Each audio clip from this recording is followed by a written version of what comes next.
If you've ever heard thunder roll, you ain't heard nothing like my '72 Chevy Nova with a small block that'll make your neighbor's windows rattle and your heart skip a beat. Found this beauty sitting in a field, paint faded to dust, engine seized tight, and a family of raccoons treating it like home sweet home. Brought her back to the garage, stripped her down to the bare frame, and got my hands dirty. Dropped in a built 350 small block, aluminum heads, a cam that thumps like a heartbeat, and a Holley double pumper, ready to pour fuel like a fire hose. Hooked up long tube headers, ran true duals, and let her howl through glass packs that sing the blues of raw power. Slapped on a wild candy apple red paint job, stripes so sharp they'll cut you if you ain't careful. Polished every bit of chrome till you could shave in the reflection. She's loud, she's wild, and she'll snap your neck back with just a stomp of the pedal.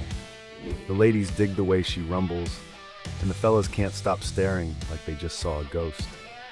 Every burnout leaves a memory and a cloud thick enough to hide the devil himself. This ain't just a car, it's a rolling middle finger to the modern world's quiet, tame machines. Think your ride could keep up? This ain't for the faint of foot. You in? Tell me what car you want to see next in the comments.